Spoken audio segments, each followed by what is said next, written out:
Did you know Carmel was named Bethlehem before it was renamed Carmel in 1874? Today, we're going to be talking about the pros and cons of living in Carmel, Indiana. So go ahead and stick around and find out what they are.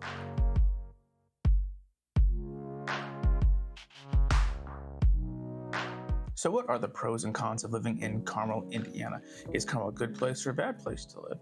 So today we have 3 pros and 3 cons, and we're going to start with the pros. And the first pro is going to be quality of life. Carmel is known for being a safe community according to residents and niche.com. And Carmel has a very low crime rate. Now, of course, there is going to be some crime anywhere. There's going to be crime, you can't avoid it. It's going to be more the smaller, pettier crimes, shoplifting, some theft like that. In terms of crime, it's very, very low. Carmel is also known for their low property taxes, and the reason they can keep their property taxes low is because of the businesses around Carmel. A lot of businesses will be downtown. You'll have mixed use buildings, so a lot of tax revenue comes from those mixed use buildings, keeping residents' property taxes nice and low.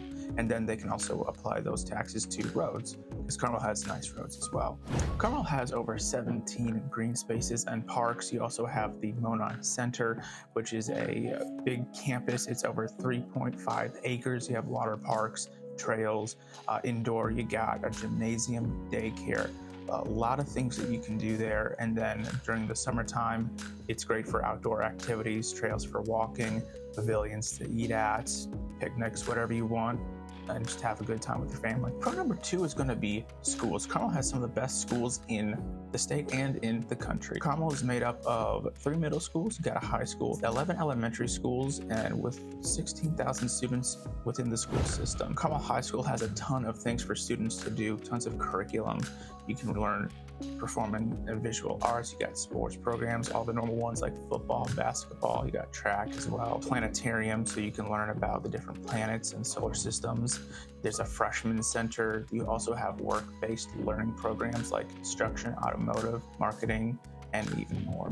And the nice thing is the Carmel Library is right across the street from the high school. The library is a great resource for students to utilize. You have different book discussion groups, a media lab where you can record and edit videos, music as well.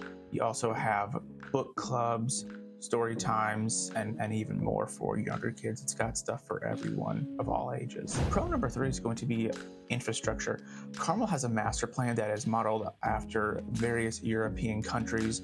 Those European countries, they like to have everything kind of in one place. And so that's what Carmel's trying to do. They're trying to emulate that. They're trying to make their downtown a very walkable and friendly place where you can park your car somewhere and you can walk from one end to the other in just a couple of minutes. Tons of mixed use buildings. You got tons of apartments, you got condos, tons of construction as well. You have different things to do. You have the Monon Arts Center, you have community centers, you have the Palladium, which is a great concert hall, the Tarkington for plays, and just a whole bunch of things to do.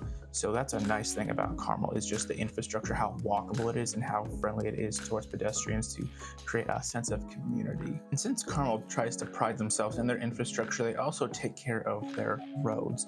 Unlike the city of Indianapolis, when there are potholes in the roads in Carmel, they will patch them up relatively quickly. And when there is snowfall, they clear them pretty quickly as well. That's another pro, honestly, just nice roads that are in good condition that's not going to jack up your car, unlike a lot of streets in Indianapolis.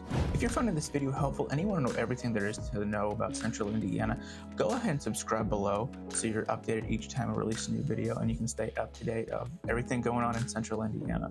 My business partner Julie and I, we get calls and texts every single day from people just like you. So whether you're looking to make your move in 9 days or 9 months, give us a call, shoot us a text, send us an email, or set up a Zoom call.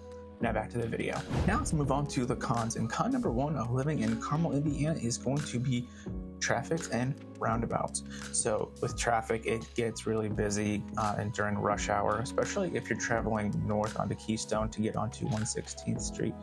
Be prepared to wait because it really does get backed up. People are coming home from work who live in Carmel, they work in the city. It gets backed up a good amount. So, be prepared to wait. The nice thing is that there's roundabouts there, so it helps move traffic along, but at the same time, you're going to have to wait, unfortunately. And 116th and Rangeline can get very busy. There are tons of shops on both roads, 116th and Rangeline. Nice thing is there's lots to do, but it gets very backed up. And another downside is there's a lack of public transportation. Carmel isn't really known for public transportation. If you don't have a car, you're probably going to have to take Uber, Lyft. Sometimes you're going to have to walk. I mean, the nice thing with Carmel is it's a very walkable downtown area, but if you want to get to other parts of Carmel, you're going to have to drive. And for roundabouts, people can see them as pros or cons, just depends on how you look at it. A lot of people, they don't know how to drive in roundabouts, especially when they come to Indiana and Carmel, since I believe it is roundabout capital of the world, basically. So a lot of people don't know how to drive in roundabouts. It can be kind of confusing at first when you're trying to figure it out. But even people who do know how to drive into roundabouts, they still don't drive them very well. Con number 2 is going to be price of housing. And since Carmel is a very popular, very well-known suburb in Indiana, and it's very affluent, a lot of people want to move here, which is great. But that also drives up the price of housing. As of right now, the average median house in Carmel is going to be around $610,000. Now that's just an average. You can find homes that are cheaper, but they're going to be fewer and farther between, and they might not actually be a single family house. It could be a condo or an apartment. There are some of those in Carmel, but if you want a single family home in Carmel, Indiana, your dollar isn't going to go as far as, say, other places like Indianapolis or Westfield. You also have Fishers and Noblesville. If you want to be in the general area of Carmel, those are some other suburbs to check out, but Carmel's affordability, it's just not there. And it is one of the most expensive suburbs in the state. Now, technically, Carmel is an affordable area compared to the rest of the country, but when it comes to the state, it's one of the more expensive places to live. Con number 3 is going to be construction. Since Carmel is still growing and expanding, and they're trying to emulate some European cities and just make it very walkable, roads are still being constructed. There's been a lot of tear down and building up from old buildings, because Carmel doesn't have tons of places to expand, especially downtown. So they've really revamped and revitalized the whole downtown area. It looks great, but you also kind of have to work with those growing pains of a city revamping its downtown area. A lot of the times there's going to be road closures. It can be pretty inconvenient. It wasn't closed yesterday, but part of that road now on Rangeline is closed, so now you have to find an alternative route. And so everyone else is, kind of following you. It can get backed up. It can be a pain sometimes. So, traffic and construction, that can be a pain, honestly, but it's all part of it. So those are my 3 pros and my 3 cons of living in Carmel, Indiana. If you have any questions about Carmel, Indiana, or you want to learn more about Carmel, Indiana, go ahead and comment below. Even though it does have some cons there, it's still a really great place to live. And it's been ranked as one of the best places to live in the country by Forbes magazine many, many times. So, and hey, if you're ever in the area, just come through, check it out, and really discover it for yourself. And remember, if you're looking to move in 9 days or 9 months, go ahead and give us a call, shoot us a text, send us an email, or set up a Zoom call.